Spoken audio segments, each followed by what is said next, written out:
La Ligue des économistes, une Étudiants, étudiantes de la Ligue, salut, sur l'étude du comportement du consommateur qui est toujours le chapitre 1. À la vidéo précédente, nous avons parlé du taux marginal de substitution et nous avons parlé également des courbes d'indifférence particulières. Nous avons parlé du cas des substituts parfaits et des compléments parfaits. Également, bon, je vais vous montrer il y a une troisième courbe particulière qui est pour le bien neutre, qui sont des lignes tout simplement soit parallèles à l'axe des abscisses, tous parallèles à l'axe des abscisses, soit tous parallèles à l'axe des ordonnées. On reviendra dessus. Donc, nous avons dit que le taux marginal de substitution, c'est quoi? Entre le bien X et le bien Y, c'est la quantité du bien Y que je suis prêt à sacrifier, ou alors à céder pour obtenir une unité supplémentaire du bien X, tout en gardant le même niveau d'utilité. Nous avons donc dit c'est égal à quoi? Égal à la pente, tout simplement. C'est la pente de la droite de budget, voilà, qui coupe la courbe d'indifférence, voilà, au niveau on appelle ça comment là-bas? Le français est difficile, mais bon, on va trouver le mot tout à l'heure. Très bien. Voilà. On a également vu graphiquement comment représenter le TMS. Voilà, c'est pas très compliqué. On va également voir tout à l'heure le lien entre le TMS et l'utilité marginale. Voilà, le lien entre le TMS et l'utilité marginale, c'est très simple. Quand on va voir ça en calcul, vous verrez que c'est très simple. Alors, déjà, ici, vous remarquez qu'on a deux courbes d'indifférence, U1 et U2. Vous connaissez ce que c'est que la courbe d'indifférence. Voilà, on a le panier B. Voilà, au niveau de la courbe d'indifférence U1, nous avons deux paniers A et C sur la courbe d'indifférence U2. J'ai un petit commentaire, vous savez tous que les utilités que procure A et C sont supérieures à l'utilité que procure B. On est bien d'accord. Et également sur la courbe d'indifférence U2, on est d'accord que l'utilité que procure A est pareille que l'utilité que procure C. Parce qu'on a dit tous les points d'une courbe d'indifférence procurent le même niveau d'utilité au consommateur. Alors, qu'est-ce qu'on doit analyser ici? Déjà, de A vers B, on perd de l'utilité. On est bien d'accord. De A vers B, on perd de l'utilité. On voit bien. Si on quitte de A est sur la deuxième courbe d'indifférence qui est au-dessus de la première. Si on quitte de A à B, l'utilité qu'on procure A est supérieure à l'utilité qu'on procure B. Donc, si tu quittes de A à B, il y a une perte d'utilité. Alors, on va dire quoi? On va dire la perte, on aura donc moins de variations de Y multipliées par l'utilité marginale de Y. Maintenant, de B vers C, qu'est-ce qui se passe? Il y a une augmentation d'utilité. Parce que quoi? L'utilité qu'on procure B est inférieure à l'utilité qu'on procure C. Donc, quand je quitte du panier B au panier C, ça veut dire que quoi? Il y a un gain d'utilité.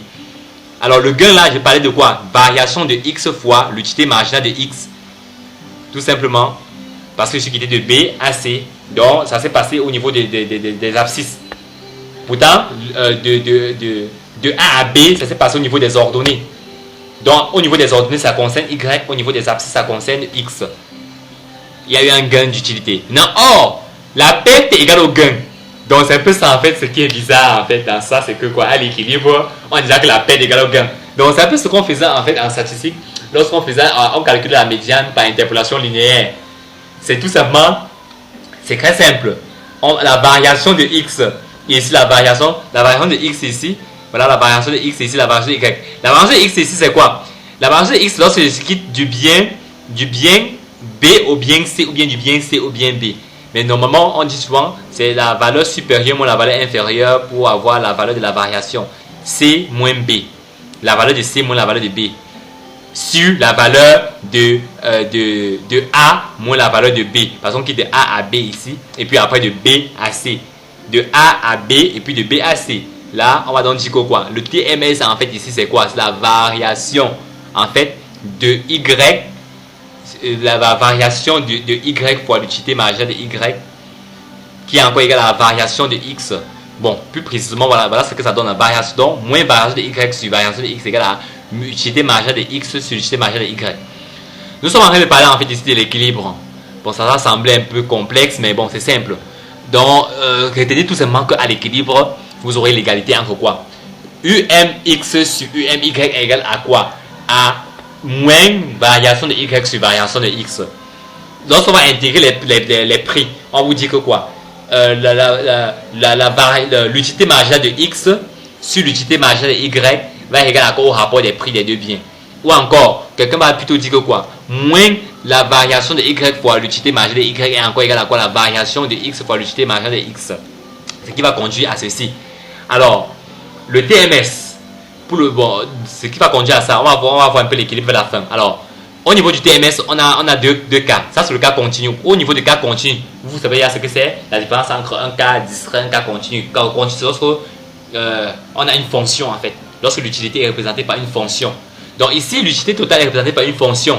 Donc soit une fonction d'utilité totale, ut égale à f de x, y. Quand on dit f de x, y, c'est quoi? L'utilité est exprimée en fonction de x et de y. On va par exemple dire que ut égale par exemple à 2x plus 3y par exemple. Ou alors x à la puissance 2, y à la puissance 2.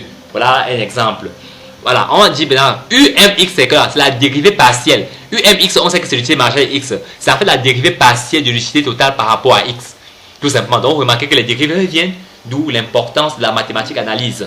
Donc, pour calculer l'utilité marginale, pour le cas continu, on fait les dérivées partielles. Donc, l'utilité marginale de x est la dérivée partielle de l'utilité totale par rapport à x.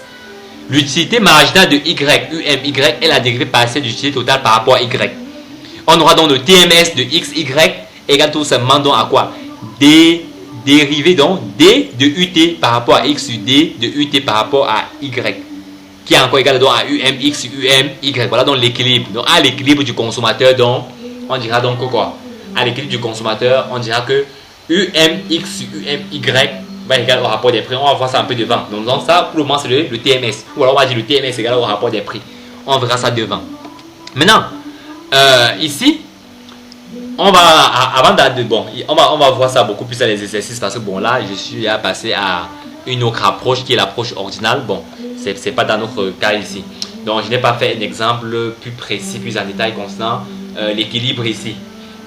On va faire un exercice concernant l'équilibre dans une autre vidéo concernant le cas de l'utilité cardinale. Parce que j'ai bien commencé par cela. Bon, je vais m'arrêter là pour éviter que la vidéo soit longue. Je vous remercie pour votre aimable attention, chers étudiants. La Ligue des économistes, une nouvelle manière